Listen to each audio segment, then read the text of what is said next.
pages of a book. The overall theme is oceans. I chose this theme because it's good for pretty much any grade. Most people can find something about oceans they like. There's nothing worse as a teacher than being given a theme that you're supposed to use and you absolutely hate it.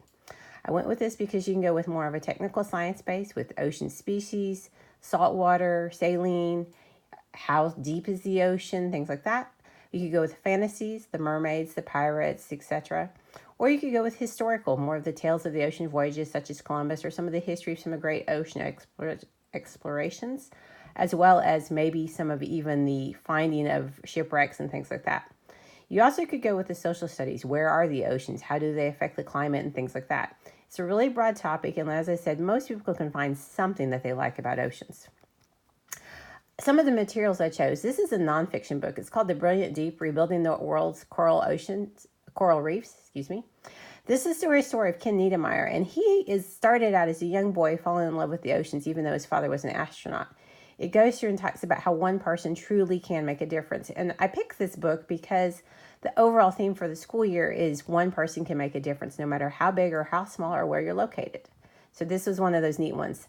It's really, the illustrations are absolutely beautiful. The other one I chose with second grade boys in mind. I normally hang out with them. This one's called The Unusual Ocean Life, and it has all the creepy, weird ocean stuff. It's not the common ones that we think of, but more of the creepy. It's kind of a unique one in the fact that it's a level 3 reader, so second, third graders can read it quite easily, but the animals are kind of spooky. This one is cute and fun. This was for our kindergartners. It's younger readers. How to Catch a Mermaid. It goes along with the theme of that we do when we do our leprechaun traps and things like that. And this is a silly story that rhymes of a little girl who wants to catch the mermaid so they can be friends. It's really fun, but I also thought this could be used as a STEM enrichment one. They could go through and talk about how would you catch a mermaid and maybe build some mermaid traps. The next one is called The Little Island. This is a 1947 Caldecott winner. It's amazing illustrations. And it talks about the little island and how it changes throughout the time and how it has visitors such as a kitten and stuff. The illustrations are absolutely gorgeous. They're made out of a kind of watercolorish feel. It's absolutely wonderful. I also thought this could be a good tie-in for science as the birth of an ocean, or even in an art class, just showing the amazingness of the illustration and the full use of every page. This book is exactly what it says. It is the ultimate oceanopedia. This book had absolutely everything I could think of to do with oceans, from animals to facts about the oceans, the depth, exploring the ocean, things like that. This book was one we thought it would be fun for every teacher to have in their classroom if possible. Another thing we'd like to do with this one is to perhaps have one for every teacher in their classroom. The event itself is going to be held in the evening. We do better with the evening events than anything else. Saturdays just don't cut it. It is laid out more like a fair type event, and they have booths. You get a punch card when you come in, and then you go from booth to booth, and it's punched in that. We chose this because a lot of our students would spend all their time at one booth rather than going from booth to booth, as well as if we have somebody that's hanging out at the bingo booth or maybe the food booth for like 6 times, we need to say, hey, sweetie, you need to move on to another booth so others can take a turn, and also so we have plenty of supplies. We did choose to go with food. Right now we're leaning toward hot dogs and something like that. However, the high school home ec department, consumer science department, has agreed to do the foods, and they will come up with something amazing. We chose to do a dinner event because we get more response when we feed everyone, and we wanted to do dinner so that way we at least know that they are eating something pretty good and they're not rushing home to eat dinner.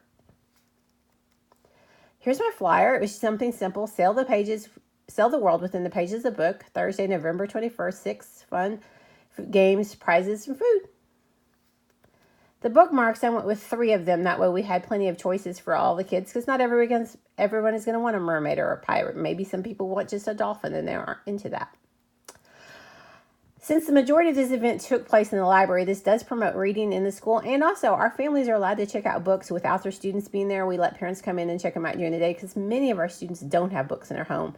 And by allowing the parents to check out whenever they want to, we've got books placed in their home. So we thought this would promote reading within the school as well as within the community to some degree.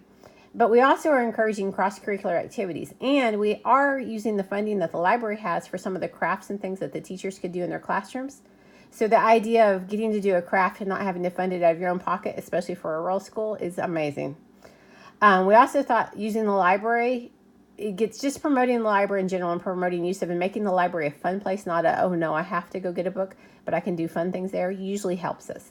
In the past, we have seen growth in reading when we use the library.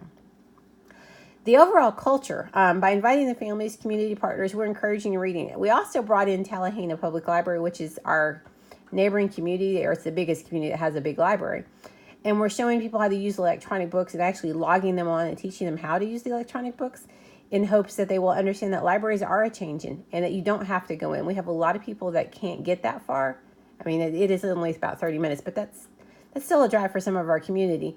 And some of our community will actually come out for this event where they wouldn't others. We are allowing anyone to come. It's not just our students, but building the culture of reading within our whole town, saying, hey, we know you can't get to the library, but here, you can check out a Kindle through them. You can use the Kindle through them. Just showing so many different resources that they have. The overall event, like I say, is on an evening event, but the overall thing is just to get people excited about the library, because once you get them excited about the library, usually they're excited about reading. So this is how we did it. It's sailing the world on the pages of a good book. Thank you.